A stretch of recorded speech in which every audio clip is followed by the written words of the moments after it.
menunggu petugas pemadam kebakaran tiba. Tiupan angin kencang dan banyaknya material yang mudah terbakar mempercepat kobaran api menjalar ke kandang lain di sebelahnya. Petugas pemadam kebakaran menerjunkan 2 unit mobil damkar dan 1 unit tangki pengangkut air. Sementara dari penyelidikan awal polisi, kebakaran diduga akibat korsleting arus listrik dari salah satu kandang. Untuk kendala ya asap Pak, dari soalnya kan ini dari kandang itu banyak sekam itu padi yang udah digiling dan dijadikan amparan itu buat dari kandang itu ya terbakar, jadi asapnya tebal gitu. Akibat kebakaran ini 170.000 ekor ayam beserta kandang hangus terbakar dan total kerugian mencapai 5 miliar rupiah. Dari Purwakarta, Jawa Barat, Irwan, iNews melaporkan.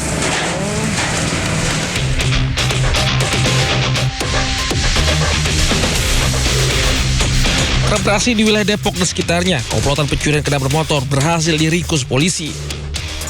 Mereka menggunakan kunci letter T untuk merusak kunci stang sepeda motor sebelum membawa kabur kendaraan milik korbannya. Pengungkapan dilakukan dalam operasi Berantas Jaya yang menargetkan pelaku tindak pidana curanmor. Pelaku ditangkap setelah polisi melakukan penyelidikan intensif hingga ke wilayah Rumpin, Kabupaten Bogor. Namun temuan yang paling menyita perhatian adalah tali pocong yang dibawa salah satu pelaku berinisial AG.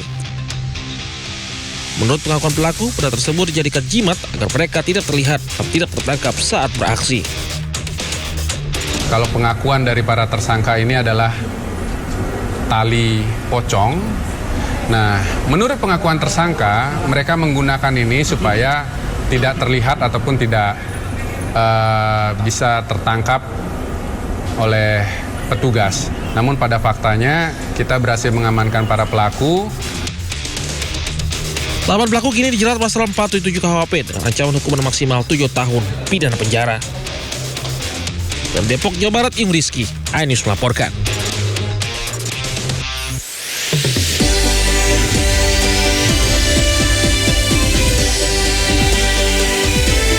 Imbas gagal panen, harga beras premium naik mencapai Rp17.000 per kilogram akibat pasokan berkurang.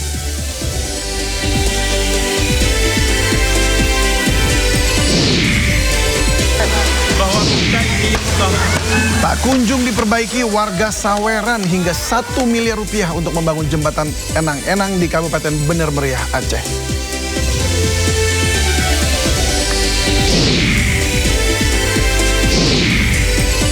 Dokter program pendidikan spesialis di Manado meninggal di dalam kamar tidurnya. Apakah akibat perundungan lagi?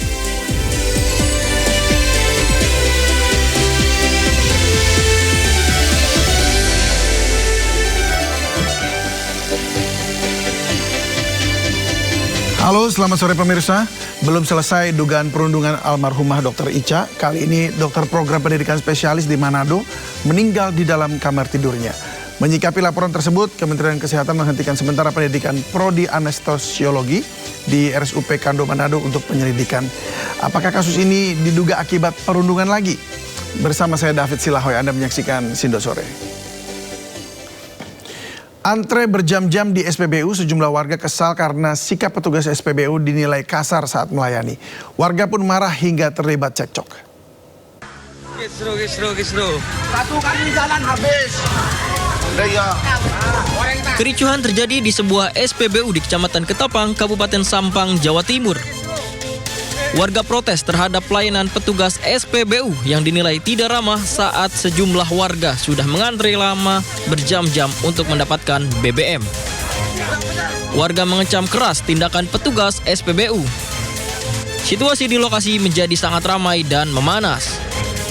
Setelah mendapat laporan warga, anggota kepolisian langsung menerjunkan personil ke lokasi kejadian. Dari hasil pemeriksaan, insiden itu murni akibat kesalahpahaman antara petugas SPBU dengan warga yang sedang membeli BBM. Di SPBU wilayah Ketapang antara pegawai SPBU dengan para pengemudi yang sedang antri BBM di SPBU tersebut. Alhamdulillah dengan kesikapan anggota Polsek Ketapang, situasi bisa direda. Setelah adanya mediasi dan penjagaan ketat dari pihak kepolisian, situasi di SPBU Ketapang kini sudah kembali aman. Proses transaksi pengisian BBM kini telah kembali berjalan normal. Dari Sampang, Jawa Timur, Fatur Rahman, iNews melaporkan. Pemirsa, harga daging ayam dan telur turun hingga Rp7.000 diduga imbas program MBG libur. Sementara sebaliknya harga beras naik mencapai Rp17.000 per kilogram akibat pasokan yang berkurang karena gagal panen.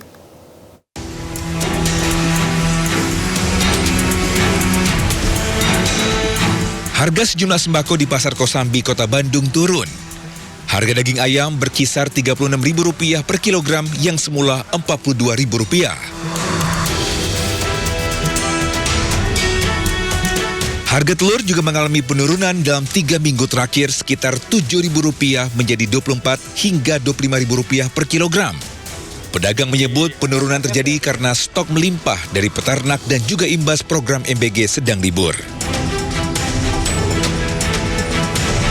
Dari harga 42 saya turun jadi harga 36. Itu dari kapan berarti?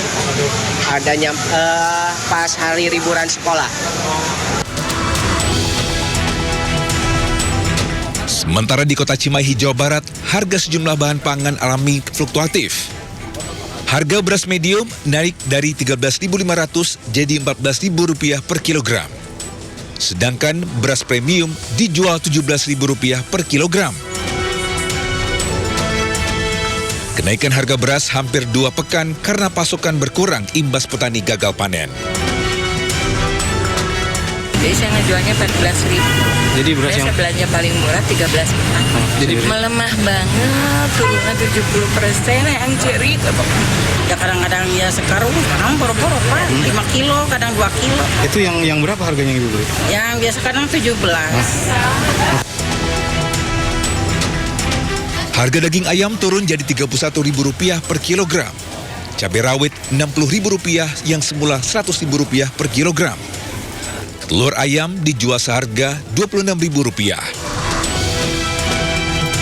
Pedagang dan pembeli berharap pemerintah segera turun tangan untuk menjaga stabilitas harga. Dari Bandung dan Cimahi, Jawa Barat, Tim Liputan iNews melaporkan.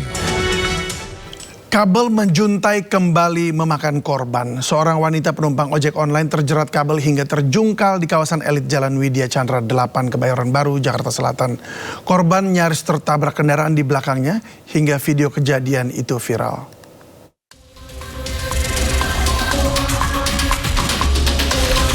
Kamera dashboard merekam seorang wanita penumpang ojol tiba-tiba terjungkal dari jok motor di kawasan elit Jalan Widya Chandra 8, Kebayoran Baru, Jakarta Selatan. Awalnya, korban tengah dibonceng dari arah Senopati menuju SCBD. Setibanya di lokasi kejadian, tiba-tiba penumpang terjungkal akibat terjerat kabel utilitas yang terjuntai. Korban pun terbanting ke jalan, namun ia segera bangkit karena mengetahui kondisi jalan tengah ramai kendaraan di belakangnya.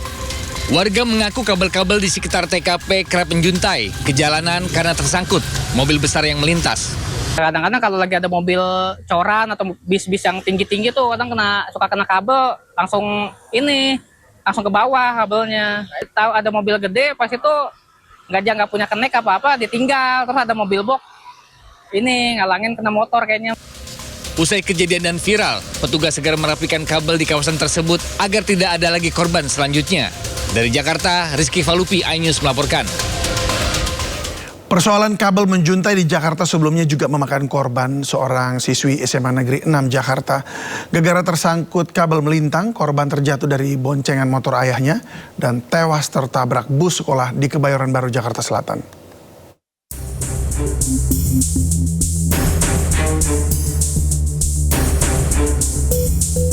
Nesya Amalia Efrian Putri, siswi kelas 10 SMA 6 Jakarta, meninggal dunia setelah tersangkut kabel listrik dan tertabrak bus sekolah di Jalan Lauser, Kebayoran Baru, Jakarta Selatan.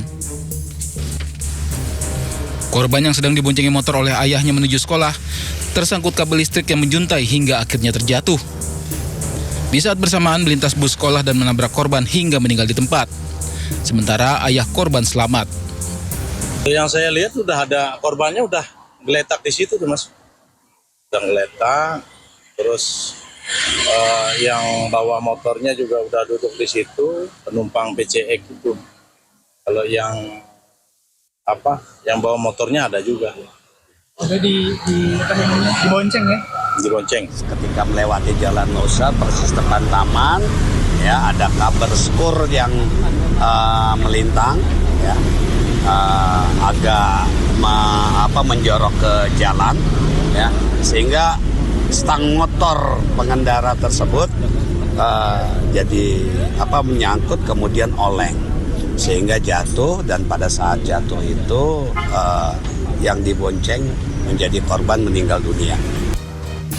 Kasus ini kini ditangani unit Laka Lantas Satlantas Polres Metro Jakarta Selatan. Dari Jakarta, Helmi Sajangbati, iNews melaporkan. Supercar McLaren 720S mengalami kecelakaan horor hingga terbelah dua di Sukoharjo. Mobil itu menabrak tiang listrik hingga rusak tak berbentuk. Ya, beginilah kondisi hancurnya mobil supercar McLaren 720S milik konten kreator sekaligus streamer game Andra ST. Kecelakaan terjadi pada Rabu dini hari tadi dan saat itu ia bersama temannya sesama konten kreator. Lokasi kecelakaan di Jalan Raya Sukoharjo Solo, tepatnya di depan rumah makan Pak Cipto, Telukan Grogol, Sukoharjo, Jawa Tengah. Kecelakaan diduga akibat ban belakang kehilangan traksi akibat kecepatan tinggi hingga mobil menabrak tiang listrik dan terbelah dua. Meski mengalami kecelakaan hebat, seluruh penumpang dalam kondisi selamat dan menjalani perawatan di rumah sakit. Ini mau menginfokan untuk kecelakaan tadi bersama Bang Robi. Memang murni kecelakaan tunggal karena ban belakang dari mobilnya nyelip karena memang kan kenceng ya, horsepowernya tinggi, jadi nggak bisa handling. Dan untuk kondisi kita sama-sama aman, kita habis nonton bola tadi live streaming juga, terus selesai itu memang pengen jalan-jalan aja, tidak dalam kondisi mabuk atau apapun itu. Ini masih sadarkan diri, alhamdulillah semuanya aman. Terkondisi ini di jam 4 malam ya. Tadi keluar di jam 5 udah, jadi keluar di jam 2 malam. Kondisi semua aman teman-teman, cuma perlu recovery aja. Dan mohon maaf untuk Bang Robi dan setim, semoga semua baik-baik aja. Mohon maaf sebesar-besarnya guys. Terima kasih. Emosi uang yang diinvestasikan tidak kunjung dikembalikan, emak-emak menggeruduk rumah bandar arisan bodong dan nyaris terlibat perkelahian di Bangkalan, Jawa Timur. Penipuan modus investasi juga terjadi di Sukabumi, Jawa Barat, hingga menyebabkan puluhan korban rugi mencapai 1 miliar rupiah.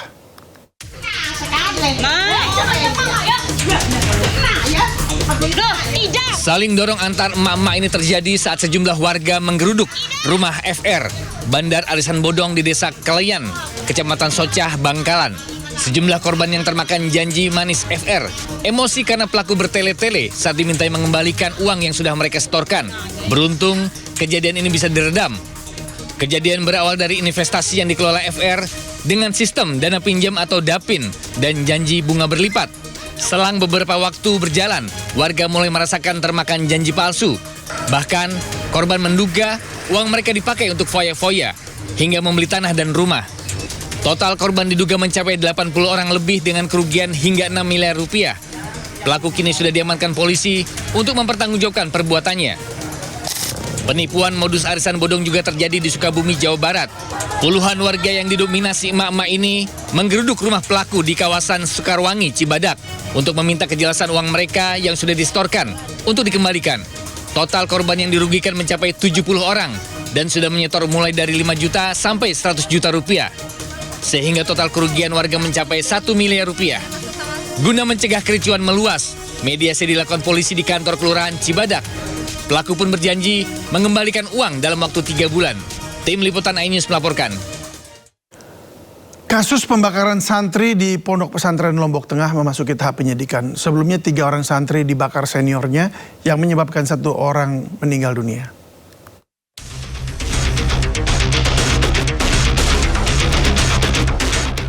Polisi telah memeriksa 15 saksi dan korban kasus pembakaran santri di Pondok Pesantren Lombok Tengah.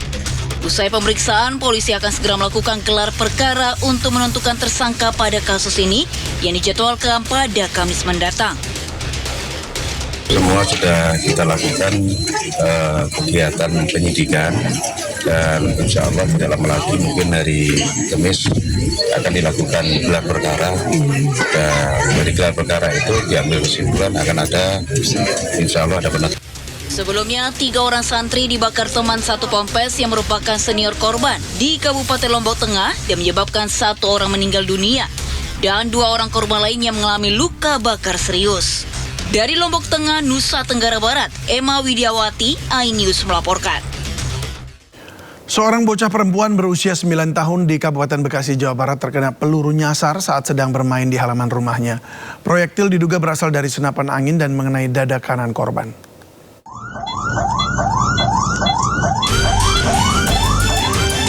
Terbaring lemah di ruang perawatan Rumah Sakit Fatmawati, Jakarta Selatan, bocah 9 tahun ini masih menjalani penanganan medis setelah terkena peluru nyasar di bagian dada kanannya. Peristiwa terjadi saat korban bermain bersama teman-temannya di halaman rumah Kampung Baru Lubang Buaya, Setu, Bekasi. Tanpa ada keributan atau tanda-tanda mencurigakan, korban tiba-tiba berteriak kesakitan setelah dadanya terkena proyektil yang diduga berasal dari senapan angin. Korban sempat dilarikan ke rumah sakit terdekat sebelum akhirnya dirujuk ke Rumah Sakit Fatmawati untuk menjalani operasi pengangkatan proyektil. Polisi yang datang ke lokasi langsung melakukan olah TKP dan memeriksa 6 orang saksi untuk mencari sumber tembakan serta memburu pelaku. Jadi saat itu sedang bermain, tiba-tiba korban merasa ada sesuatu menimpa dadanya. Kemudian berteriak, rasa sakit, nah kemudian dibantu oleh saksi, ada ibu-ibu di situ, yang kebetulan juga ada Pak RT, kemudian dibawa sama Pak RT ke klinik. Nah, ternyata situ diketemukan ya ada luka lubang, ya kemudian ditindaklanjuti di Rumah Sakit Fatmawati dan berhasil diangkat proyektil yang diduga dari senapan angin. Kini kasusnya dalam penanganan Polsek Setu dan Mapores Metro Bekasi. Dari Kabupaten Bekasi, Jawa Barat, Didit Junaidi, Agus Rohim, iNews melaporkan. Direktorat Jenderal Imigrasi Sumatera Utara bersama Polda Sumut berhasil mengungkap jaringan penipuan daring lintas negara bermodus love scamming di Kota Medan. Petugas menangkap 7 warga negara asing serta 31 warga negara Indonesia yang terlibat dalam jaringan tersebut.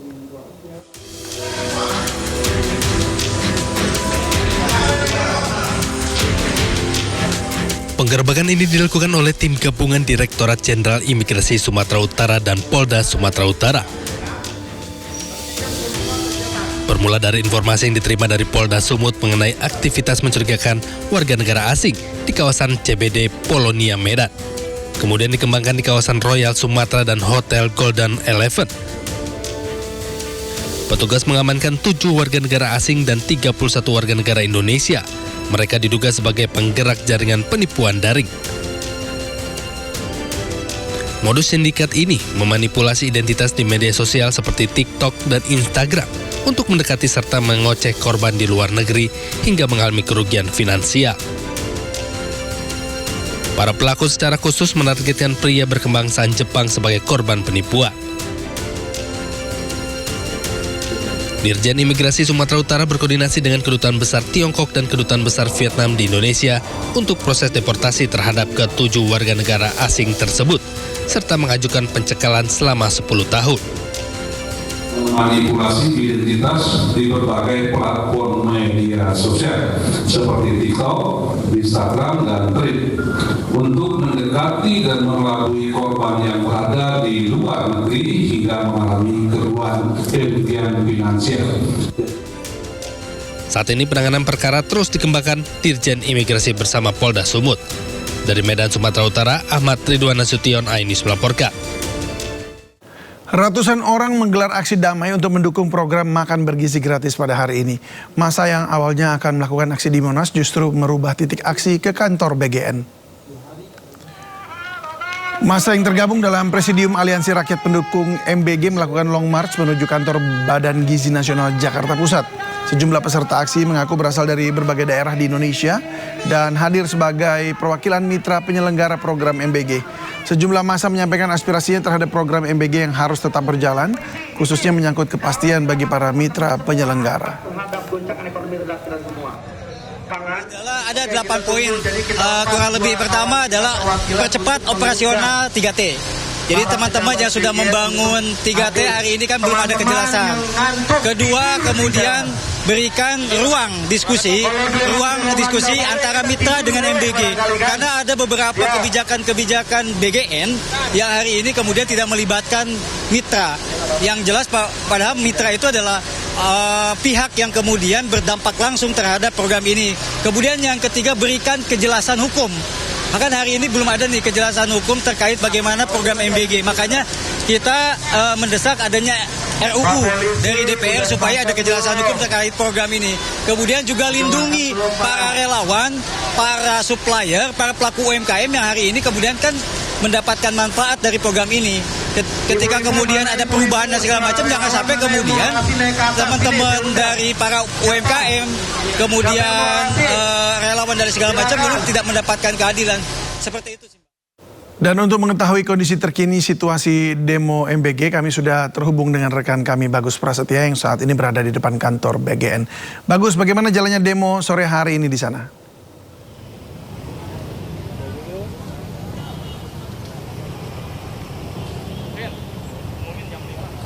Baik David dan juga pemirsa, dapat kami informasikan ratusan relawan, mitra dan simpatisan yang mendukung program MBG menggelar aksi di depan gedung Badan Gizi Nasional yang sebelumnya mereka menggelar aksi di depan kawasan Silang Monas, dan tuntutan daripada masa ini adalah menyatakan bahwa mendukung keberlanjutan program makan bergizi gratis dan juga menuntut atau mendesak untuk memperbaiki tata kelola makan bergizi gratis dan juga memberantas korupsi yang ada di lingkungan Badan Gizi Nasional.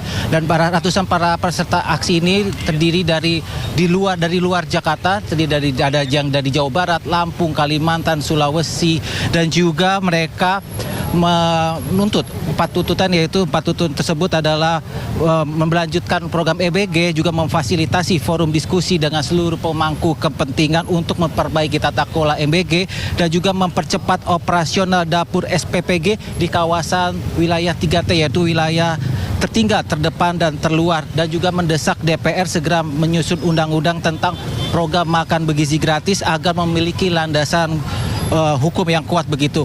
Selain itu juga masa juga menyuruhkan agar pemerintah membersihkan Badan Gizi Nasional dari praktik korupsi, dan juga masa aksi juga mendukung keberlanjutan program MBG yang dimana polemik program MBG yang saat ini sedang berlangsung ada kontra juga, dan juga tadi juga kami melihat ada masa aksi membawa truk, yaitu truk yang berisi sayur-sayuran maksud kami, yang dibagikan ke para demonstran dan juga para pengendara yang lewat di kawasan Silang Monas. Itu sebagai bentuk protes dari para pedagang dan juga petani akibat tidak optimalnya dan terdampak permintaan hasil panen yang menurun, menilai program MBG makan gizi gratis belum optimal masuk ke kawasan para petani dan juga para pedagang juga. Aksi ini juga sebagai bentuk protes karena hasil panennya juga tidak terserap, sehingga mereka menggelar aksi bagi-bagi sayur secara gratis juga. Dan juga saat ini para pihak pendemonstran meminta untuk bertemu dengan pimpinan BGN, namun saat ini para pendemonstran masih menunggu di depan gedung BGN untuk dapat bertemu langsung dengan pimpinan BGN untuk berdiskusi apa yang terjadi di lapangan.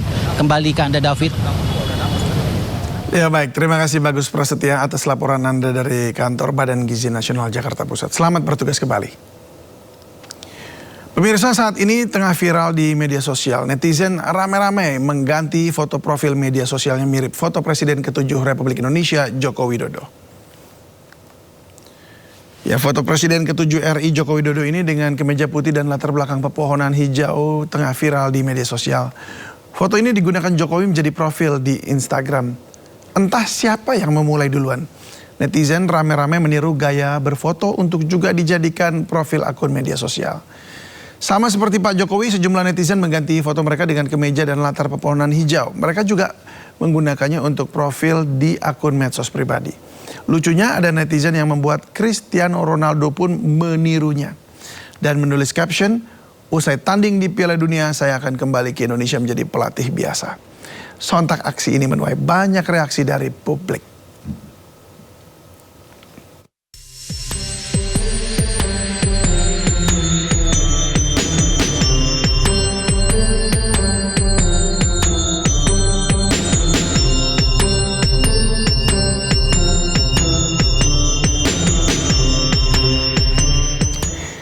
Tak kunjung diperbaiki usai diterjang banjir bandang, warga Aceh saweran hingga 1 miliar rupiah untuk membangun jembatan Enang-Enang di Kabupaten Benar Meriah, Aceh. Peresmian jembatan berlangsung penuh haru dihadiri ribuan warga.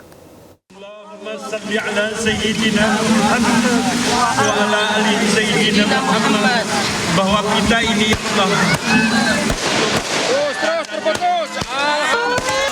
Suasana haru menyelimuti warga saat peresmian jembatan Enang-Enang di Kabupaten Benar Meriah, Aceh. Ribuan warga tumpah ruah bersuka cita lantaran jembatan akhirnya bisa dilalui setelah hampir 1 tahun tertutup longsor. Sebelumnya, lantaran tak kunjung diperbaiki pemerintah, warga akhirnya patungan hingga terkumpul 1 miliar rupiah untuk memperbaiki jembatan ini. Kami tahu kalau yang kami buat ini memang tidak layak, jauh tidak layak, Pak. Karena apalagi kami bukan punya alat, bukan punya arsitek. Ini hanya sebuah sumbangsih daripada masyarakat asal bisa lewat. Rencana perbaikan ini sempat ada, namun Badan Pelaksana Jalan Nasional BPJN memutuskan tak melanjutkan proses perbaikan dengan alasan kondisi jalan belum aman dilintasi. Kondisi sekali hujan, nanti ini akan dibawa semua. Jadi sampaikan kepada donatur yang mungkin sudah kasih uang, jadi itu sudah di-stop oleh saya dari BPJN, di-stop untuk kita akan pikirkan membangun yang ke depan. Itu aja. Jadi uang itu, berapa yang ada uang itu, Bapak mungkin bisa pergunakan ke tempat yang lain. Jembatan Enang-Enang merupakan urat tadi penghubung pantai timur dan dataran tinggi Gayo, sekaligus akses vital bagi ratusan ribu warga di wilayah tengah Aceh. Dari Benar Meriah, Aceh, Yusradi, iNews melaporkan. Terkait jembatan Enang-Enang di Kabupaten Benar Meriah, Aceh, pemerintah melalui Kementerian PU akan menuju ke sana untuk memastikan keselamatan jembatan. Sekjen Kementerian PU menegaskan program pembangunan infrastruktur pemerintah di Aceh tetap berjalan. Pak Menteri akan menuju ke sana memastikan. Yang pasti program pembangunannya kalau di kita di PU tetap berjalan. Karena mengingat kekhawatiran terhadap keselamatan masyarakat. Kalau memang dilaksanakan secara swadaya, kita khawatir terhadap keselamatan jembatan. Jadi tetap kita akan jalan program. Pemirsa, ramai dibicarakan di media sosial isu soal unggahan potongan gambar surat dinas Kementerian PU ke Amerika Serikat. Pasalnya dalam surat resmi tersebut ada nama Menteri PU bersama anak dan istrinya. Sekretaris Jenderal Kementerian PU Apriartoto mengklarifikasi isu yang ramai beredar di media sosial soal unggahan potongan gambar surat dinas Kementerian PU ke Amerika Serikat. Meski dikritik netizen, namun Apri menegaskan keterlibatan istri dan anak Dodi itu tidak memakai anggaran pendapatan dan belanja negara atau APBN sedikit pun. Pencantuman nama istri dan anak Dodi dalam surat tersebut adalah untuk pengurusan visa ke Kementerian Luar Negeri. Dapat saya jelaskan, memang itu surat dari saya, Sekjen Kementerian PU, dan itu surat adalah untuk kelengkapan administrasi dalam pengurusan visa. Jadi memang kegiatan yang akan dilakukan itu masih sifatnya masih tentatif ya. Tentatif, kemudian list yang ada di dalam surat itu merupakan kita memasukkan kemungkinan pendamping dari Menteri Pertanian. Nah, terkait di dalam list itu ada anggota keluarga.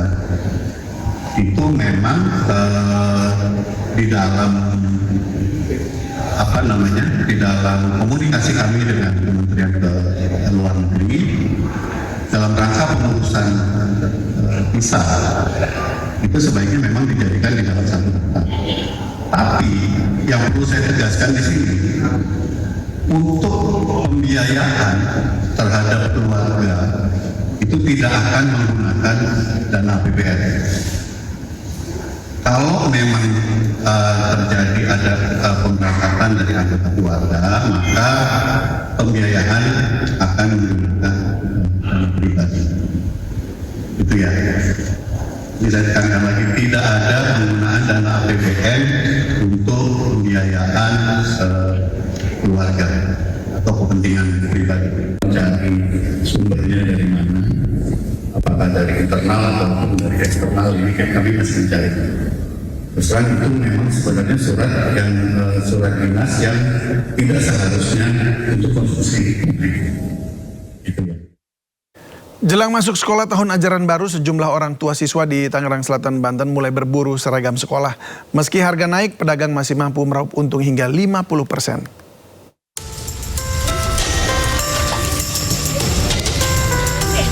Sejumlah orang tua di Tangerang Selatan, Banten membeli seragam sekolah untuk anak mereka jelang tahun ajaran baru anak sekolah yang dimulai pekan depan. Tidak hanya seragam, orang tua juga membeli perlengkapan sekolah lainnya seperti tas, sepatu, hingga alat tulis.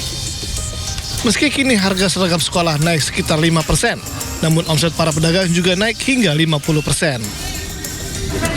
Ya biar gak mendadak aja, sudah dipersiapkan. Jadi nanti ketika anak udah waktunya berangkat hari Senin, tinggal bawa aja gitu. Pengen cari itu kayak seragam, tas, sama buku. Ini udah berapa lama ramai di sini, Mbak? Udah sekitar 3 harian sih, dari hari Sabtu kemarin. Sabtu. Untuk harga seperti apa, Bapak? Relatif apa bagaimana? Apa? Untuk harga seperti apa? Harganya sih standar ya, cuman emang ada kenaikan setiap tahunnya. Diprediksi penjualan akan terus meningkat hingga hari Minggu nanti atau berakhirnya masa libur panjang anak sekolah. Dari Tangerang Selatan, Banten, Nunung Purnomo, iNews melaporkan. Selama 6 tahun, seorang guru SMP di Bau-Bau, Sulawesi Tenggara tidak menerima gaji dan tunjangan. Di tengah ketidakpastian nasib yang dihadapinya, sang guru tetap hadir mendampingi siswi-siswinya di sekolah.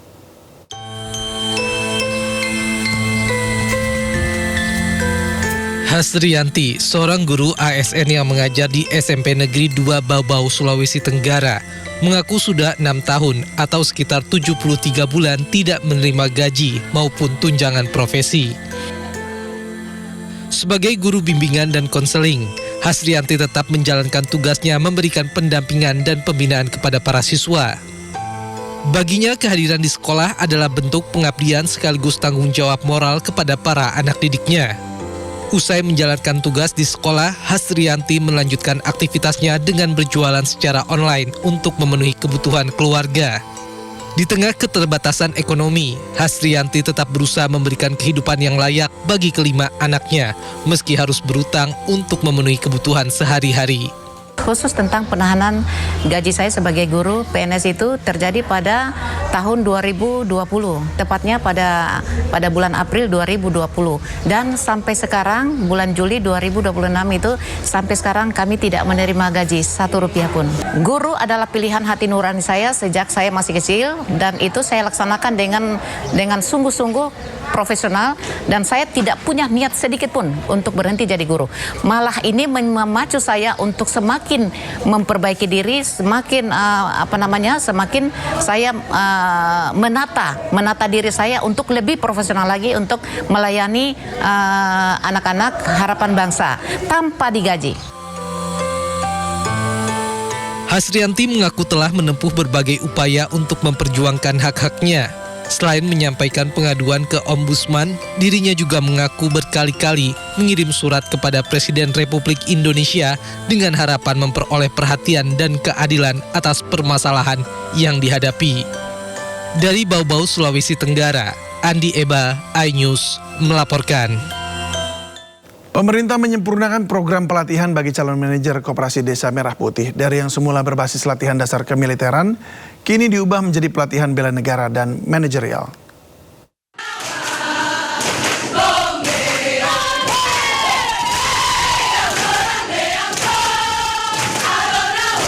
Program pelatihan bagi Sarjana Penggerak Pembangunan Indonesia atau SPPI yang akan menjadi manajer di Koperasi Desa Merah Putih dan Kampung Nelayan Merah Putih akan disempurnakan. Pemerintah telah mengevaluasi secara menyeluruh dan memutuskan untuk mengubah konsep pelatihan dari yang sebelumnya berbasis latihan dasar kemiliteran menjadi pelatihan bela negara dan manajerial. Kami ingin menegaskan bahwa pemerintah menempatkan keselamatan, kesehatan, dan kesejahteraan para peserta sebagai prioritas utama. Kami mendengar, melihat, dan merasakan betul apa yang menjadi kekhawatiran masyarakat serta keluarga peserta tidak ada satupun tujuan program pemerintah yang lebih penting daripada memastikan anak-anak kita, para kader bangsa ini, dapat belajar dan berlatih dengan aman dan nyaman, serta optimal. Pemerintah juga menyebut langkah penyempurnaan ini diambil untuk memastikan program semakin tepat sasaran. Pemerintah juga optimis bahwa perubahan akan membawa angin segar. Tim Liputan iNews melaporkan. Seorang dokter program pendidikan dokter spesialis di Manado meninggal di dalam kamar tidurnya. Peristiwa ini jadi perhatian publik setelah muncul dugaan perundungan yang dialami dokter tersebut selama ia menjalani pendidikan.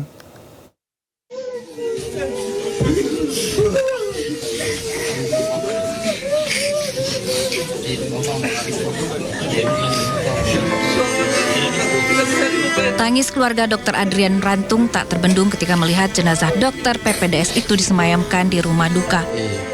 Dr. Adrian Rantung ditemukan meninggal oleh sang ayah di dalam kamar tidurnya di Manado, Sulawesi Utara. Pihak keluarga menepis kabar yang beredar bahwa Dr. Adrian meninggal karena mengakhiri hidup. Pria yang sedang menjalani pendidikan dokter spesialis itu menurut keluarga meninggal karena kelelahan. Peristiwa meninggalnya Dr. PPDS Adrian Rantung mendapat sorotan dari publik karena ia diduga mengalami perundungan selama menjalani pendidikan dokter spesialis anestesi. Namun hingga kini belum ada keterangan resmi dari pihak rumah sakit tempat ia bertugas maupun dari pihak kepolisian. Dari Manado, Sulawesi Utara, Jeffrey Langi, iNews melaporkan. Kementerian Kesehatan menghentikan sementara pendidikan prodi anestesiologi di RSUP Kando Manado menyusul kasus meninggalnya dokter program pendidikan dokter spesialis atau PPDS Adrian Rantung. Penghentian kegiatan PPDS anestesi ini tertuang dalam keputusan Direktur Utama RSUP Kando Manado pada 6 Juli 2026. Dalam surat tersebut, kegiatan PPDS anestesiologi RS Kando dihentikan sampai penanganan dugaan perundungan selesai. Sementara itu, penyebab meninggalnya Dr. Adrian termasuk dugaan adanya perundungan masih dalam proses penyelidikan oleh tim investigasi Kementerian Kesehatan.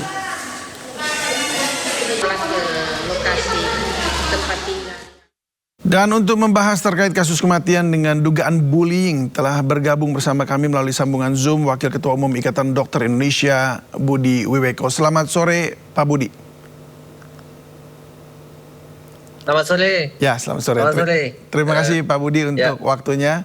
Pak Budi, program pendidikan dokter spesialis ini diduga telah menelan korban karena bullying diduga ya. Apa sikap ID? Pertama-tama tentu Mas David yang saya hormati, Ikatan Dokter Indonesia atas nama pribadi dan atas nama Ikatan Dokter Indonesia kami tentu mengaturkan bela sungkawa, ya turut berduka cita yang sedalam-dalamnya atas wafatnya sejawat Dr. Adrian Rantung yang tengah menjalani program pendidikan spesialis 1 anestesi di Fakultas Kedokteran Unsrat ya Sulawesi Utara. Itu yang pertama kami sampaikan. Kami juga terus berduka cita kepada keluarga besar Dr. Adrian Rantung dan juga pada keluarga besar FK Unsrat yang ada di Manado.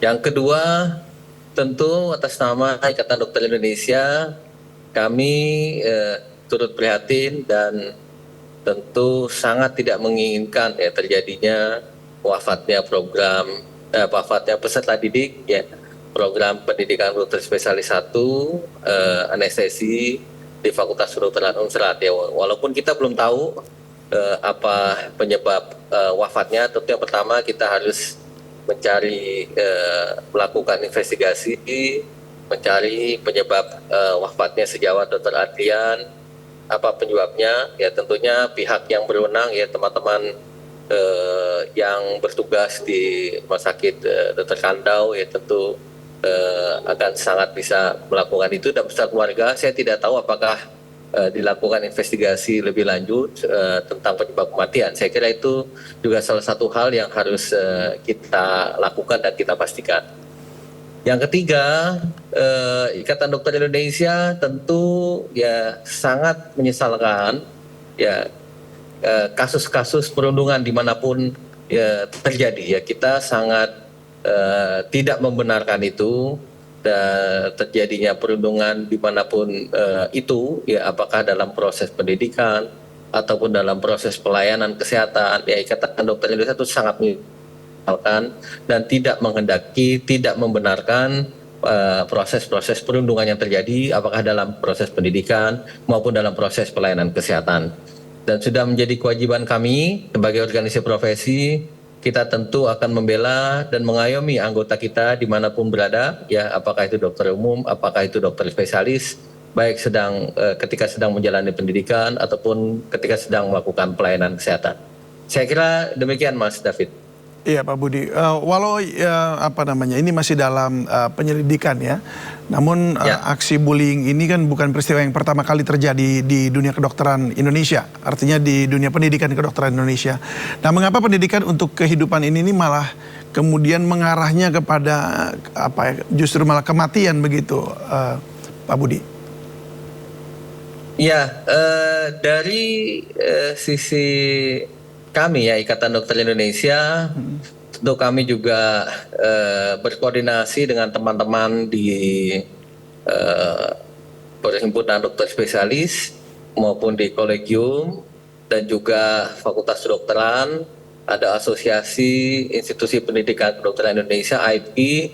Saya kira kita sudah dalam paling tidak at least ya 5 tahun 10 tahun terakhir kita membuat panduan-panduan yang tegas, panduan-panduan yang jelas untuk menghindari terjadinya perundungan ya selama proses pendidikan maupun selama proses pelayanan, terutama dalam proses pendidikan ya. Kita jelas itu, saya kira AIPI maupun Fakultas Kedokteran sudah punya panduan-panduan yang tegas. Ya, kalau terjadi perundungan, saya kira beberapa fakultas kedokteran sudah memberikan sanksi-sanksi pada peserta didik atau siapapun yang terbukti melakukan perundungan selama berjalannya proses pendidikan. Oke, Pak Budi, kalau dari sisi kita melihat dari kasus-kasus kita kemarin, sudah melakukan itu. Kalau dari kasus-kasus kemarin seperti ada Dokter Ica juga, itu yang baru-baru ini juga. Nah itu apa saja yang menjadi evaluasinya? Apa yang dibenahi dalam sistem pendidikan di dalam kedokteran ini? Ya, yang pertama dalam proses pendidikan, terutama ketika pendidikan terjadi di kelas maupun di klinik maupun di kamar operasi, ya sudah jelas itu ya. Setiap fakultas kedokteran saya kira sudah memiliki peraturan-peraturan terkait dengan perundungan, terkait dengan pelanggaran etika dan lain-lain ya, yang merugikan peserta didik maupun membahayakan. Itu sesuai juga dengan panduan Asosiasi Institusi Pendidikan Kedokteran atau AIPI. Itu yang pertama, terkait dengan panduan-panduan dalam proses transfer of knowledge ya. Kemudian yang kedua, ini juga sangat penting bahwa proses pendidikan dokter, terutama dokter spesialis di seluruh dunia adalah proses yang memang melelahkan. Kenapa? Karena jam kerjanya memang panjang, ya tidak bisa serta-merta mirip seperti pegawai yang 8 jam per hari, ya tidak bisa serta-merta seperti itu.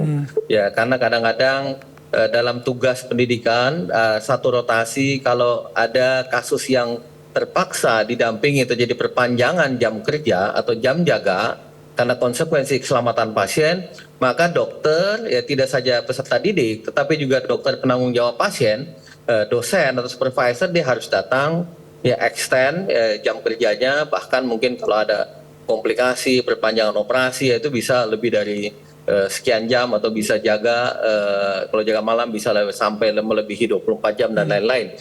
Ini adalah konsekuensi dari pendidikan kedokteran yang memang harus kita mendampingi pasien, mengutamakan pasien. Jadi ada faktor waktu, ada faktor kelelahan fisik, ada faktor juga kelelahan emosional dan stres. Ya tidak jarang ya banyak studi menampilkan data-data tentang burnout. Yang terjadi didik ya, program pendidikan dokter spesialis ya di seluruh negara di dunia, bukan hanya di Indonesia, juga di Eropa ya. Sistem magang untuk transfer ilmu tadi itu ya Pak Budi maksudnya ya?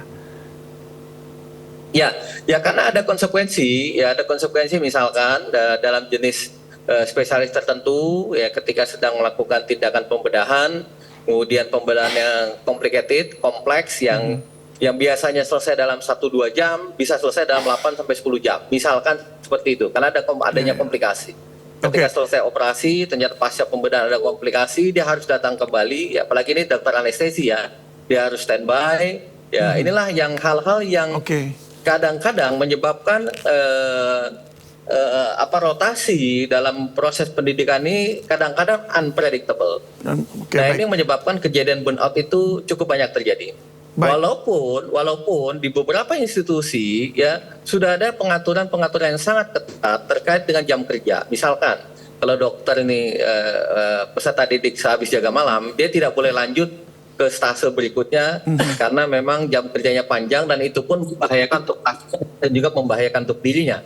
Ya sudah mulai ada pengaturan-pengaturan seperti itu ya di berbagai pusat pendidikan. Saya kira itu. Baik, dan kalau kita lihat apakah di sisi lainnya, ini kan tadi dari sisi jam kerja karena untuk transfer ilmu begitu ya, terus membutuhkan waktu yang cukup panjang, tentu itu kelelahan, ada fatigue lah begitu ya. Lalu apakah kemudian ada juga faktor lain misalnya senioritas barangkali begitu? Saya kira ini yang kita tentang keras ya, kita menentang keras adanya senioritas yang kemudian mengarah kepada perundungan. Ya, senioritas dalam jenjang karir di dalam jenjang senioritas di dalam proses pendidikan itu hal yang kewajaran ya, karena kalau orang baru belajar itu levelnya ada level tahap 1 ya, namanya akuisisi, dia baru belajar, dia baru melihat observasi ya, observer. Dia melihat seniornya, supervisor melakukan tindakan pembedahan atau tindakan merawat pasien. Kemudian setelah level 1 dia naik ke jenjang kedua. Jenjang kedua dia mulai melakukan bersama dengan supervisornya, bersama dengan senior yang sudah lebih kompeten. Kemudian jenjang yang ketiga dia melakukan sendiri, disupervisi oleh seniornya, disupervisi oleh supervisornya. Jadi ada penjenjangan level 1, 2, dan 3 yang memang itu adalah sebuah namanya level of kompetensi di dalam pendidikan yang menggunakan keterampilan. Ya, terutama adalah keterampilan di dalam dunia kesehatan dan dunia kedokteran yang fokusnya pada safety, pada keselamatan, pada kualitas pelayanan. Saya kira itu. Baik, ya Pak Budi, sebelum kita lanjutkan, kasus kematian seorang dokter di Manado ini bukan yang pertama kali terjadi seperti yang saya sampaikan tadi. Ada 2 kasus kematian dokter yang menyita perhatian publik karena berkaitan dengan dugaan perundungan dan intimidasi. Kita simak dulu. Tiap aku bangun tidur tuh Pak, badannya sakit semua Pak, punggungnya sakit Pak. Bangun harus pelan-pelan, kalau nggak pelan-pelan nggak bisa bangun. Kasus kematian dokter residen RSUP Kando, Manado menambah deretan kasus dugaan perundungan di lingkungan pendidikan dokter spesialis atau PPDS. Sebelumnya publik juga diguncang oleh kematian Dr. Aulia Risma Lestari, korban perundungan PPDS di Fakultas Kedokteran Universitas Diponegoro, Semarang, Jawa Tengah. Dr. Aulia Risma Lestari ditemukan meninggal dunia di indekosnya pada 12 Agustus 2024. Polisi menyebut Dr. Risma meninggal setelah menyuntikkan obat anestesi ke tubuhnya yang diduga akibat depresi berat. Keluarga Dr. Risma pun menempuh jalur hukum dengan melaporkan dugaan perundungan, intimidasi, serta pemerasan ke Polda Jawa Tengah. Setahun kemudian, 3 terdakwa dijatuhi hukuman.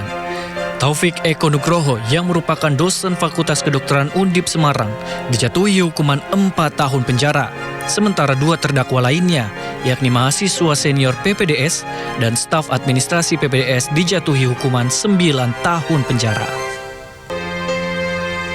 Tak hanya itu, belum lama ini kasus kematian Dr. Eliza Prinsila Utami Pakainoni atau Dr. Ica juga menjadi sorotan. Dokter jaga RS Leona Kafemenanu Nusa Tenggara Timur tersebut ditemukan tewas bunuh diri pada Jumat 26 Juni 2026. Kasus ini menyita perhatian publik karena 3 anggota DPRD Kabupaten Timur Tengah Utara diduga terlibat mengintimidasi korban. Keluarga mendiang Dr. Ica pun melaporkan 4 orang ke Polda Nusa Tenggara Timur. Keempat terlapor adalah 3 anggota DPRD Kabupaten Timur Tengah Utara dan 1 orang dokter hewan berstatus aparatur sipil negara. Polisi hingga kini masih menyelidiki kasus meninggalnya Dr. Ica. Ya, saya kembali lagi ke Pak Budi. Pak Budi, kalau kita lihat tadi Dr. Ica ini ada tekanan dari luar juga, bahkan dari pihak DPRD. Tapi kalau dari yang Dr. Risma sebelumnya juga itu juga dari sistem pendidikannya begitu. Nah, kalau bicara tadi soal leveling, ada senioritasnya tadi itu. Bicara soal penilaian berarti kan, apakah sistem penilaian ini masih bergantung pada senior dan bukan multi-source assessment seperti model di ACGME gitu dengan Clinical Competency Committee? Ya, jadi begini, di dalam penilaian, di dalam proses pendidikan kedokteran, memang kita menggunakan berbagai sistem penilaian, ya, mulai dari kognitif, ya, pengetahuan, maupun skills, ya, atau keterampilan.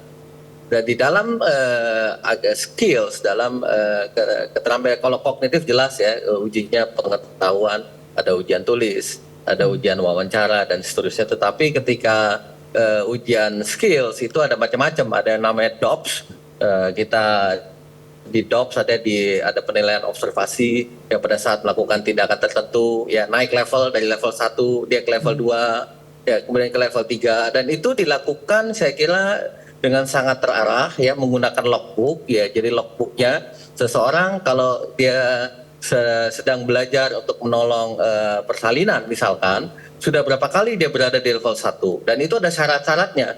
Seseorang yang sudah di level 1 10 kali dia boleh naik ke level 2. Setelah itu menjadi asisten 10 kali dia boleh kemudian menolong persalinan dengan diawasi selama 10 kali misalkan. Baru kemudian naik lagi ke level 3 dia boleh melakukan pertolongan persalinan. Pengawasnya itu multi-source assessment seperti itu nggak, Pak? Atau hanya single? Iya. Ya, enggak. Ya, kita melakukan multi-source assessment, ya, tentu. Bahkan 36 degree examination, ya. Dalam keterampilan DOPS, ya, kemudian ada OSCE, ya, mulai dari model, ya, kemudian sampai dengan ke pasien, itu dilakukan oleh berbagai macam examiner, ya. Mulai dari saya kira ada supervisornya, ya, biasanya, kemudian sebelum dia melangkah ke supervisor dia ada ditemani oleh level yang lebih senior. Ketika level 1 akan naik level 2 dia ditemani oleh level 2, ya, di dalam sehari-hari. Nanti kalau dia mau assessment biasanya dia minta akan supervisor untuk melakukan assessment. Itu yang apa yang multi level assessment. Berarti kemudian juga ada yang namanya 36 degree examination, yang dilakukan examination oleh semua stakeholder di dalam proses pendidikan, ya. Bukan hanya supervisor tapi ada stakeholder yang lain yang bisa melakukan penilaian. Untuk menilai supaya kalau ada yang ternyata dia hanya karena nggak suka, kan artinya bisa beda penilaiannya, jauh sekali. Saya kira hampir tidak ada sekarang, ya, hampir tidak ada subjektivitas seperti itu, hampir tidak ada. Berarti junior boleh menilai senior juga, Pak? Tidak ada. Saya kira tidak ada komponen penilaian oleh senior kepada junior. Dari junior ke senior adanya senior itu dalam proses pembimbingan di lapangan. Dalam proses pembimbingan di lapangan, karena tentu supervisor, keterbatasan supervisor tidak mungkin melakukan pembimbingan langsung pada setiap peserta didik setiap waktu. Hanya ada leveling. Begitupun tim jaga pasti ada level 1, 2, dan 3. Ya, level 2 tugasnya masih level 1, level 3 tugasnya mengawasi level 2 dan level 1. Dan di sini tugasnya teamwork, ya, teamwork, bahwa senior itu tugasnya harusnya sebagai coach, ya, dia membina adiknya, memberitahukan mana yang benar, ya, mana yang tidak boleh, dan seterusnya. Ya, ini sebenarnya seperti itu. Memang kadang-kadang saya tahu ada oknum-oknum tertentu, ya, ada oknum-oknum tertentu yang memanfaatkan proses pembimbingan seperti ini, dan itu tidak baik. Itu tentu kita kecam, kita tidak setuju itu terjadi. Memanfaatkannya di bidang apa, di dalam konteks bagaimana? Apa menguasai begitu atau seperti apa? Ya, mungkin, ya, dalam beberapa kasus kalau terjadi perundungan, ya, kalau terjadi perundungan oleh oknum-oknum tertentu, saya katakan oknum, ya, karena saya yakin pada dasarnya di semua sentra pendidikan mengkritik keras atau mengutuk keras terjadi perundungan. Tapi mungkin ada oknum yang memanfaatkan itu karena dia punya dia sebagai senior, ya, kemudian memanggil juniornya, ya, untuk macam-macam lah misalnya. seperti itu. Baik, Pak Budi, kalau dugaan terakhir nih ya dari ID, ini kira-kira lebih kepada memang yang tadi karena kelelahan begitu, atau memang ini ada yang harus diperbaiki dalam konteks kinerja atau dalam konteks proses transfer knowledge? Tentu kita selalu melakukan continuous improvement ya. Continuous improvement kami setuju banget itu bahwa kita dalam proses pendidikan baik dokter umum maupun dokter spesialis ya, kita selalu melakukan continuous improvement ya. Sudah sangat banyak ya pendidikan-pendidikan yang sekarang semakin terstruktur, adanya logbook, supervisor yang on-site pada saat jaga malam ya, supervisor yang harus membimbing langsung di lapangan. Saya kira ini bagian dari continuous improvement. Kemudian yang kedua juga kita mendukung perbaikan-perbaikan terhadap hak-hak peserta didik ya. Terutama tadi salah satu insentif terhadap peserta didik, saya kira itu sudah diatur oleh undang-undang dan kita setuju itu. Kemudian yang ketiga juga mengenai pengaturan jam kerja, ini yang kita dorong terus supaya tidak membahayakan bagi dokternya dan juga bagi pasien. Tentu kalau dokternya lelah ya, dia burn out, itu tentu akan membahayakan pasien. Jadi ini juga kita atur. Saya kira teman-teman di center-center pendidikan pun sangat aware bagaimana kita membatasi rotasi jaga malam misalkan, walaupun masih banyak kelemahan, tapi kita sadari bahwa ini kita harus perbaiki. Dan terakhir tentang stres ya, mental, burn out tadi. Memang mau tidak mau, suka tidak suka, pendidikan spesialis ini adalah pendidikan yang panjang dan melelahkan.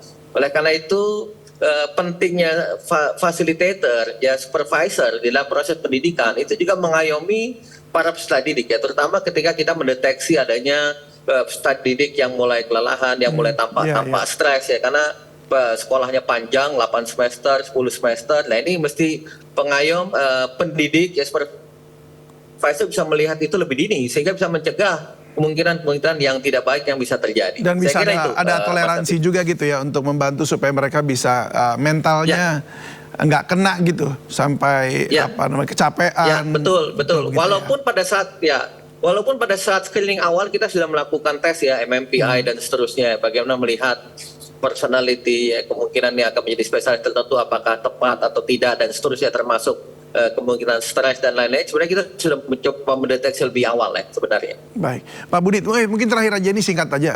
Apakah masih ada terasa kalau di dalam dunia pendidikan di kedokteran di Indonesia ini kayak cycle of abuse gitu? Kayak dulu saya tuh dulu digembleng habis-habisan sampai begini-begini, kamu juga harus gitu. Wow, kayak digeber gitu. Saya kira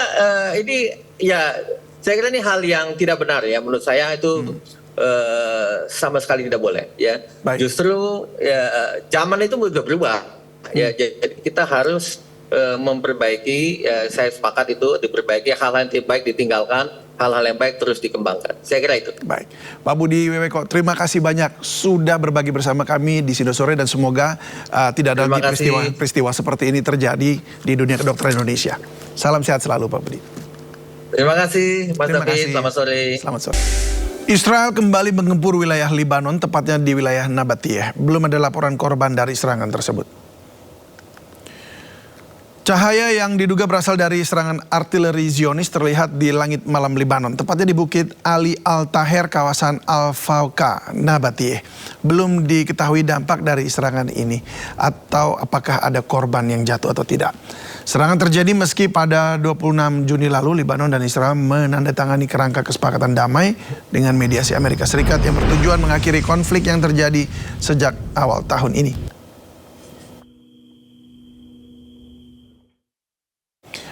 Korps Garda Revolusi Iran menembakkan 2 rudal ke arah kapal-kapal komersil yang melintas di Selat Hormuz. Akibat serangan pada Senin malam ini, 2 kapal tanker yang berada di Selat Hormuz terbakar hebat.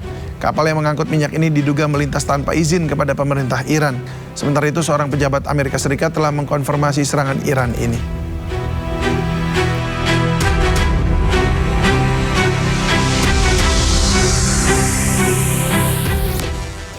Pasca serangan Iran di Selat Hormuz, Amerika Serikat membalas dengan menyerang wilayah selatan Iran. Ya, 7 ledakan mengguncang Pulau Qasem, Iran. Serangan udara Amerika Serikat juga menargetkan kota pelabuhan Bandar Abbas, Iran Selatan. Serangan ini terjadi di tengah gencatan senjata 60 hari yang ditandatangani kedua negara di Swiss. Bandar Abbas. Rangkaian upacara pemakaman pemimpin tertinggi Iran Ayatollah Ali Khamenei berlanjut di Irak. Peti jenazah Ali Khamenei telah tiba di Najaf dan akan diarak sebelum ke Karbala. Ratusan warga sambut kedatangan peti jenazah Ali Khamenei di Bandara Internasional Najaf, Irak. Turut hadir para pejabat dan politisi senior Irak. Setelahnya peti jenazah akan diarak menuju kota suci Najaf.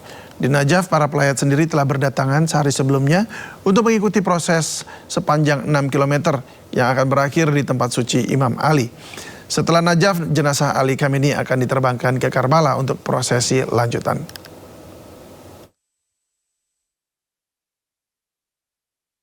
Jutaan pelayat berkumpul di kota Qom, Iran untuk memberikan penghormatan terakhir kepada Ayatollah Ali Khamenei. Para pelayat memadati jalan dan masjid Jamkaran di kota suci Qom untuk menyambut iring-iringan jenazah Ayatollah Ali Khamenei. Prosesi ini merupakan bagian dari rangkaian penghormatan yang berlangsung di tengah duka mendalam warga.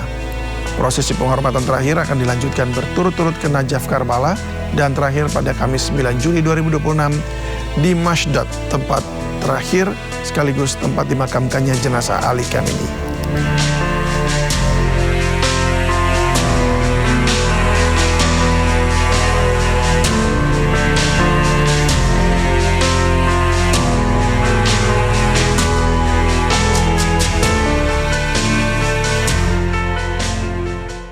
Warga kota Karbala bersiap untuk salah satu pemberhentian terakhir dalam prosesi pemakaman mantan pemimpin tertinggi Iran Ali Khamenei yang jenazahnya akan dibawa ke Irak sebelum dimakamkan di Mashdad pada akhir pekan ini.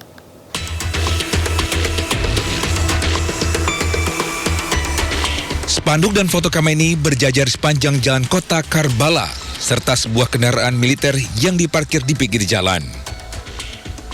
Ala Saleh Al-Miri, Kepala Panitia Upacara Pemakaman, mengatakan bahwa Khamenei memiliki tempat yang dihormati di antara banyak warga Irak sebagai tokoh agama Syiah terkemuka. السيد الخامنائي له أثر كبير لدى الشعب العراقي لكونه شخصية إسلامية كبيرة وله قدسية لدى الشعب العراقي لأنه أحد المراجع الكبار لدى الطائفة في الشعب العراقي ويمتلك حظوة لدى الشعب العراقي كبيرة في التقليد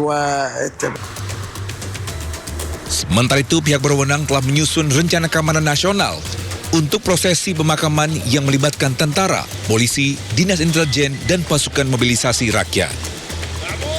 Partisipasi warga Irak dalam pemakaman tersebut merupakan suatu kehormatan besar bagi warga Irak pada umumnya dan sebuah tanggung jawab untuk menunjukkan kesetiaan kita kepada tokoh bersejarah ini. Upacara pemakaman Khamenei dimulai di Tehran pada 4 Juli sebelum prosesi berlanjut pada hari Selasa ke Qom di Iran Tengah Barat, pemberhentian kedua dalam rencana perjalanan yang akan berlanjut hingga 9 Juli. Jenazah dijadwalkan tiba di Irak pada Selasa malam melalui Bandara Najaf, di mana upacara peringatan resmi akan diadakan dengan dihadiri oleh para pejabat tinggi Irak. Pemerintah akhirnya mengutus Menlu Sugiono dan Ketua MPR RI untuk menghadiri pemakaman pemimpin tertinggi Iran Ayatollah Ali Khamenei di Iran. Sebelumnya, pemerintah Republik Indonesia hanya menugaskan Duta Besar RI untuk Iran, Rolian Shah Sumirat.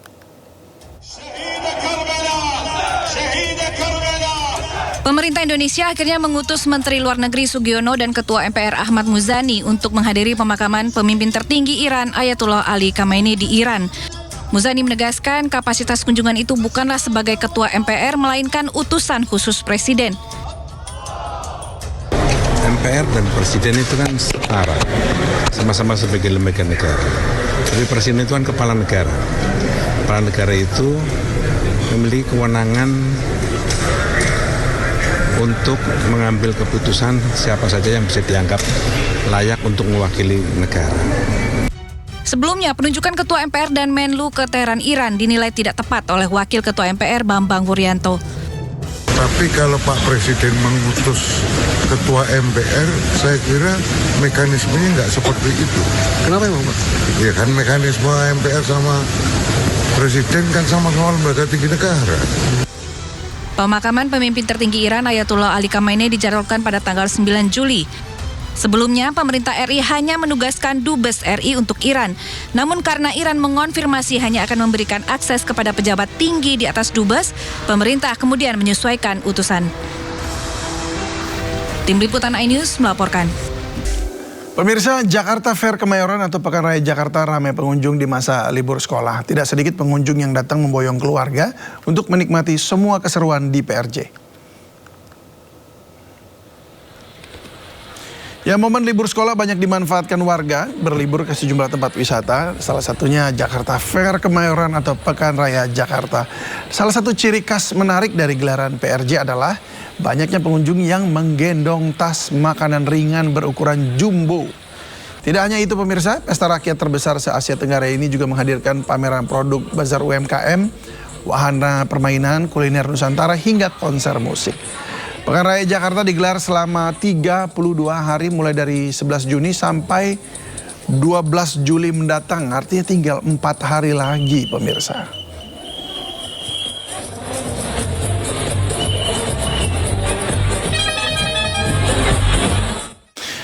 Presiden Prabowo dan Perdana Menteri India Narendra Modi mengunjungi Candi Prambanan di Yogyakarta. Kunjungan tersebut bagian dari rangkaian agenda resmi Modi di Indonesia. Ya, dalam kunjungan ini Prabowo dan Narendra Modi menyaksikan penandatanganan kerjasama konservasi Candi Prambanan yang menjadi simbol hubungan budaya antara Indonesia dan India selama berabad-abad. Selain itu, Narendra Modi juga melakukan ibadah di Kompleks Candi Prambanan yang menjadi salah satu tempat suci umat Hindu di Indonesia. Selain menyambut baik kerjasama konservasi Candi Prambanan, Presiden Prabowo juga mengapresiasi penetapan tahun Tagore Dewantara 2026-2027 sebagai bagian dari penguatan diplomasi budaya dan pendidikan antara Indonesia dan India. विश्वास है मेरे मित्र राष्ट्रपति जी जिस प्रकार से किसी काम को हाथ में लेते हैं तो एक फौजी के नाते बहुत वेल प्लान करते हैं और समय से पहले पक्का पूरा करेंगे। और आज उन्होंने मुझसे प्रॉमिस लिया है कि 29 के पहले इस काम को हम कर लेंगे और आपको दोबारा आना है।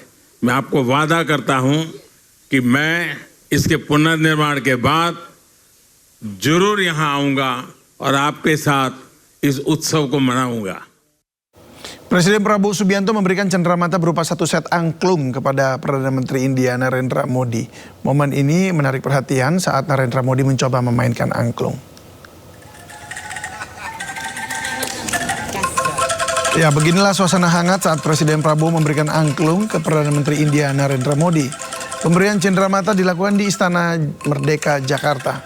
Angklung sebagai alat musik tradisional Jawa Barat menjadi simbol persahabatan sekaligus kekayaan budaya Indonesia. Dalam suasana penuh keakraban itu, Narendra Modi terlihat sangat antusias untuk mempelajari cara memainkan alat musik tradisional angklung.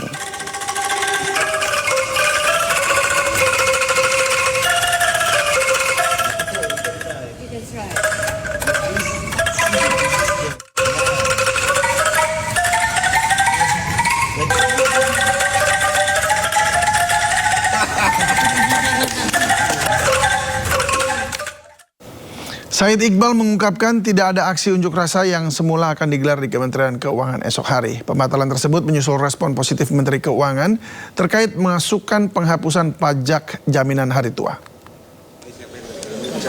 Ya, penasihat khusus Presiden bidang ketenagakerjaan dan kesejahteraan buruh Said Iqbal mendatangi Kementerian Keuangan untuk bertemu dengan Menteri Keuangan Purbaya. Dalam pertemuan itu, Said Iqbal menyampaikan aspirasi dari kalangan buruh yang mengusulkan agar pajak atas jaminan hari tua atau JHT ditetapkan sebesar 0%. Menurut Said Iqbal, Menteri Keuangan merespon positif masukan tersebut dan berencana meninjau ulang kebijakan pajak JHT bersama dengan pihak BPJS Ketenagakerjaan dengan tetap mempertimbangkan dampak terhadap penerima negara. Atas respon tersebut, aksi unjuk rasa yang semula akan digelar di Kementerian Keuangan besok akhirnya batal. Aksi besok ini dipimpin oleh Saudara Suparno ini samping kiri saya dibatalkan karena sudah ada titik temu, sudah ada good faith, itikat baik dari pemerintah pertemuan berikutnya ada dari tim mereka akan bekerja. Mereka akan bertemu dulu dengan BPJS Ketenagakerjaan karena yang dibilang 95% di bawah 50 juta. Tadi kami jelaskan, itu kan karyawan kontrak yang misal kontrak 3 bulan dia keluar, dia ngambil JHT-nya. Jadi berkali-kali orang dihitungnya, ya kan?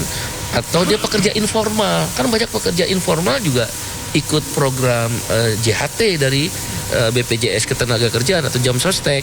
Nah, saya juga mungkin 2 hari ke depan saya akan bertemu dengan Ketua BPJS Ketenagakerjaan.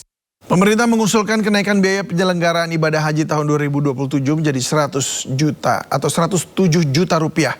Hal itu disampaikan Kementerian Haji dan Umroh dalam rapat kerja bersama Komisi 8 DPR RI. Usulan tersebut meningkat hampir 20 juta rupiah dibandingkan BPIH tahun 2026.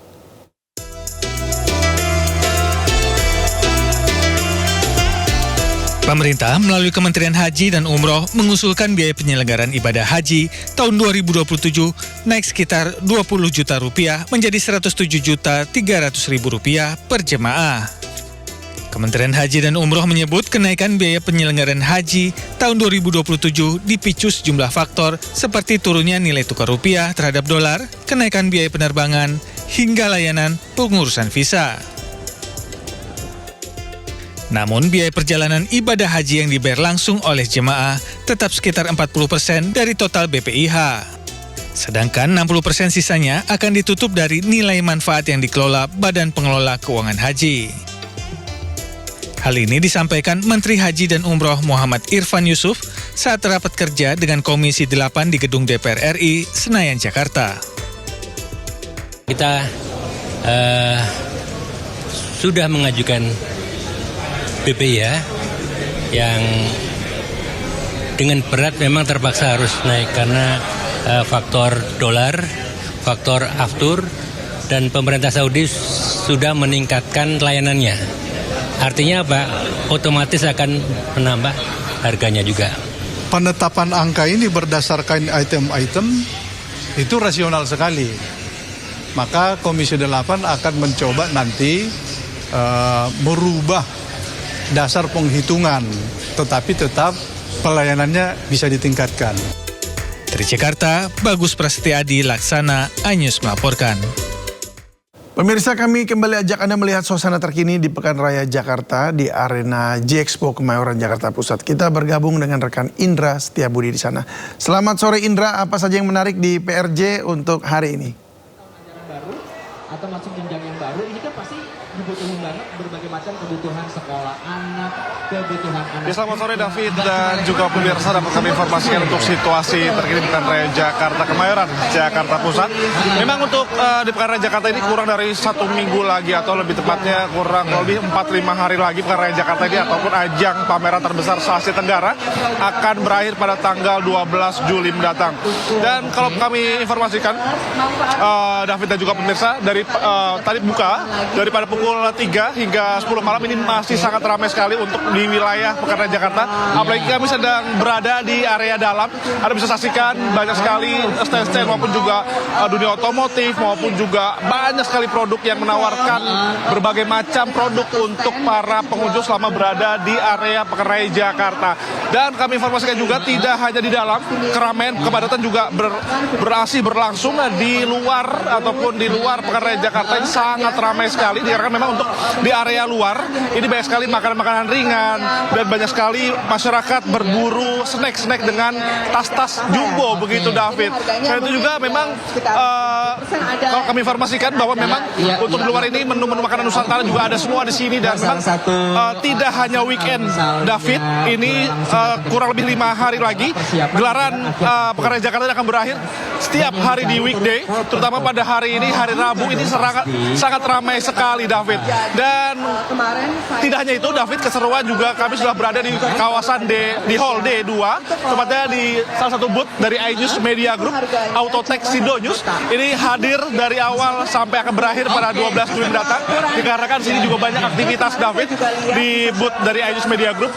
Ada radio, ini juga bisa edukasi bagi masyarakat dan juga banyak sekali kegiatan-kegiatan kesempatan di booth iNews Media Group khususnya di Autotech, dan tidak hanya untuk gelar-gelaran tayang-tayangan MSI Group, ini juga ada banyak sekali podcast yang terkait kendaraan bermotor maupun juga otomotif. Ini juga sering sekali, banyak sekali podcast yang inspiratif yang sering dilakukan oleh iNews Media Group guna untuk sebagai referensi Anda selama Anda berada di Pekan Raya Jakarta ini. Demikian, David, kembali ke Anda. Baik, terima kasih Indra melaporkan langsung dari PRJ Kemayoran Jakarta Pusat. Selamat mengeksplor jajanan di sana ya. Baik, kita ke informasi lain pemirsa. Atlet panjat tebing Indonesia Desak Made Rita Kusumadewi berhasil meraih medali emas di kejuaraan dunia World Climbing Series Krakow, Polandia. Sayangnya dalam sesi wawancara sang atlet mengaku belum mendapat dukungan maksimal dari pemerintah. Bertanding melawan atlet tuan rumah Polandia dan negara lainnya, Desak Made Rita Kusumadewi resmi menduduki peringkat 1 dunia disiplin speed putri di kejuaraan dunia World Climbing Series Krakow, Polandia yang berlangsung 3 hingga 5 Juli 2026 lalu. Desak Rita menyabet medali emas di nomor speed putri dan medali perunggu di nomor speed estafet putri. Prestasinya ini mendongkrak poin Indonesia di papan peringkat dunia menjadi 3.670. Dalam sesi interview, sang atlet mengaku gugup dan sempat kesulitan karena ada masalah termasuk belum mendapat dukungan maksimal dari pemerintah. Done by them, wasn't it? She was really focused on this race. It's so hard to gather any momentum after it's done here. Let's watch this step on the time. But Desak, again, not the fastest from